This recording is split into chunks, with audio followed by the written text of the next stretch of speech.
நோய்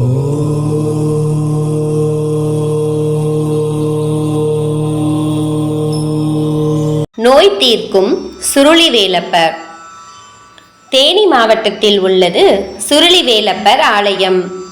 போகரின் குரு காலாங்கி சித்தர் பன்னெடுங்காலம் தவம் செய்த பூமி இது. இங்கே உள்ள மலையை சுருளிமலை என்பார்கள். இந்த சுருளிமலையில் 300க்கும் மேற்பட்ட சிறிய குகைகள் இருந்தன. அவற்றில் ரிஷிகள், தேவர்கள், சித்த புருஷர்கள் கடும் தவம் இருந்து சுருளி வேலப்பரை வழிபட்டனர். தேனி மாவட்டம் கம்பம் அருகில் 10 கிலோமீட்டர் தொலைவில் உள்ளது சுருளி அருவி. பொதிகை மலையும் சதுரகிரி மலையும் இணைந்த மேற்கு தொடர்ச்சி மலையின் அடிவாரத்தில் சுருளி வேலப்பர் கோவில் அமைந்துள்ளது. இங்கே சுருளி வேலப்பராக கோயில் கொண்டிருக்கிறார் முருகப்பெருமான்.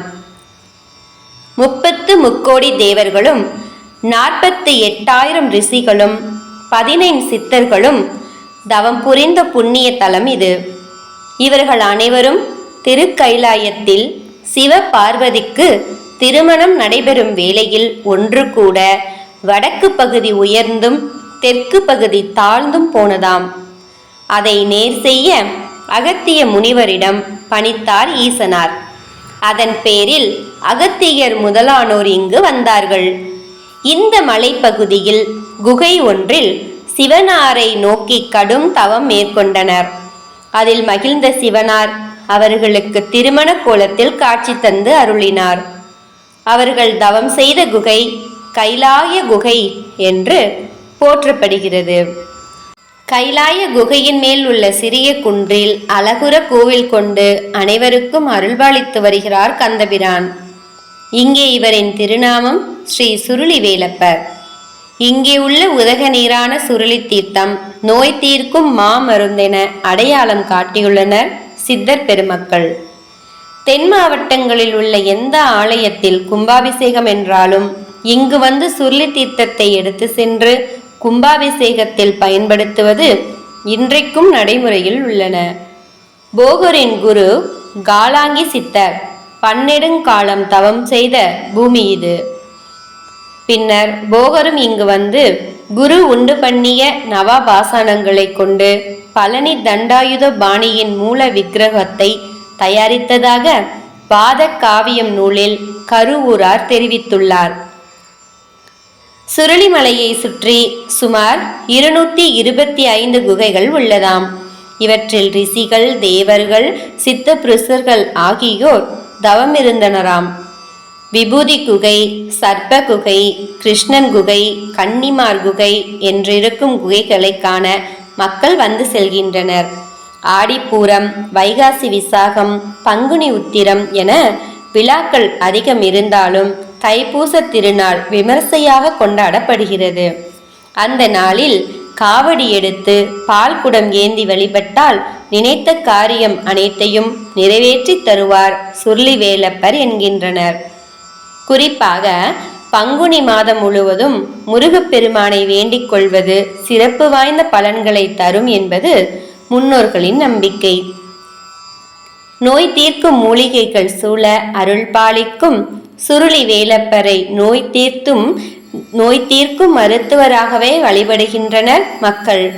ஆரோக்கிய குறைபாடு, உடல் நலமின்மை, தீராத நோய் என அவதிப்படுவோருக்கு சுருளி வேலப்பரை மனதார வேண்டிக் கொண்டு மஞ்சள் துணியில் காசு முடிந்து வைத்து வேண்டிக் கொள்ளும் பழக்கமும் பக்தர்களிடம் உண்டு.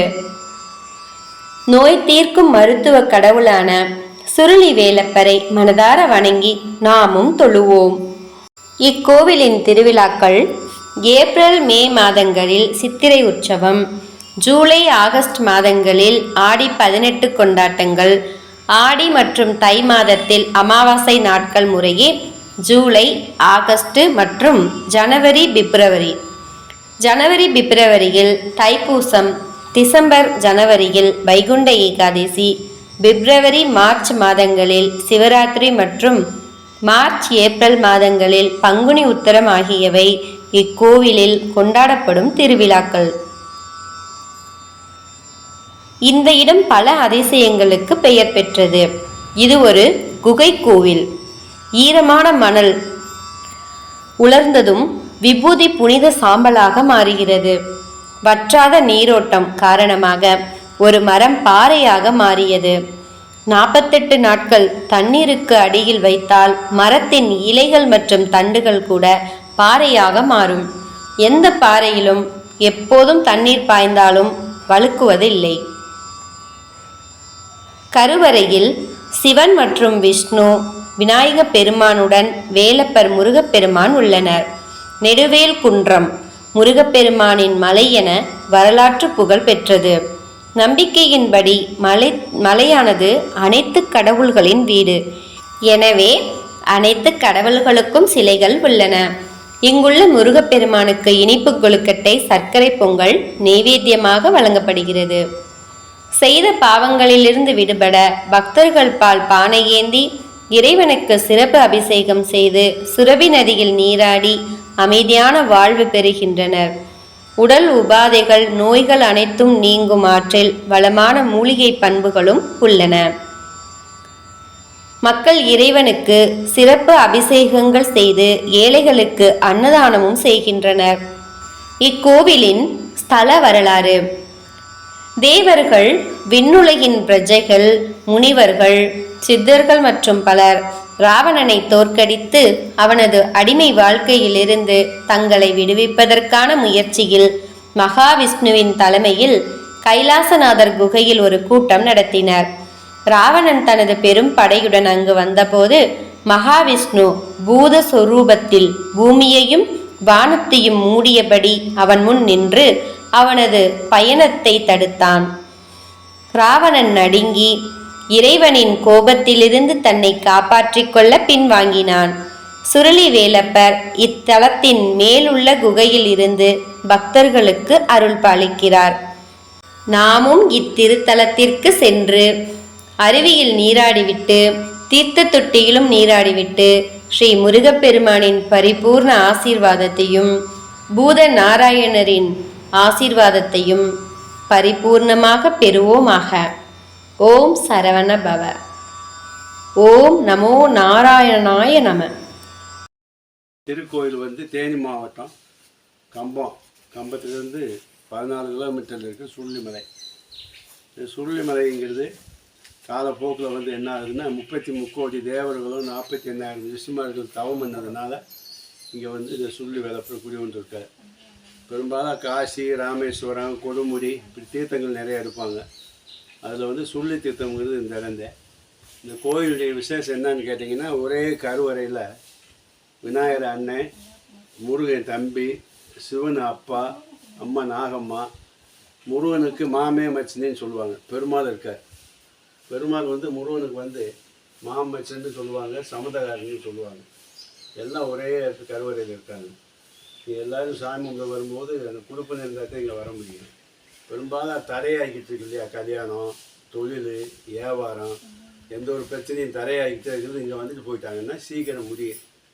ரெண்டாவது, இந்த கோயில் வந்து கடல் மட்டத்திலிருந்து 1505 அடி உயரம் இந்த கோயில் இருக்கிறது. எல்லா கோயில்களுக்கும் பெரும்பாலும் கருப்பசாமி தான் காவல் காக்கும். கருப்பசாமி முன்னாடி நாய் இருக்குது, பைரவர்னு சொல்லுவோம், கால பைரவர்.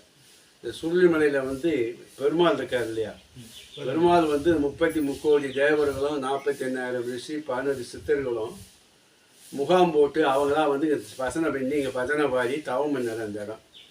அப்போ காவல் காத்திருக்காங்க. காவல் காக்கும்போது பெருமாள் வந்து பூத வடிவத்தில் காவல் காத்துறதுனால அந்த பெருமாளுக்கு பேர் பூதநாராயண பெருமாள்னு பேர். இது ரொம்ப சிறப்பான இடம். இந்த இடம் காசிக்கு அடுத்தது தென் கைலாயம் சொல்லக்கூடியது இந்த சுருளிமலை. எல்லாம் வந்து வேண்டிட்டு போயிட்டாங்கன்னா பக்தர்கள் நல்லாயிருக்கும். இங்கே வந்து அமாவாசை பௌர்ணமி நல்ல விசேஷமாக இருக்கும். அன்னதானம் போடுறாங்க, சாமிக்கு அபிஷேகம் இருக்காங்க, நல்லாயிருக்கும், சிறப்பாக இருக்கும். சிவாய நம.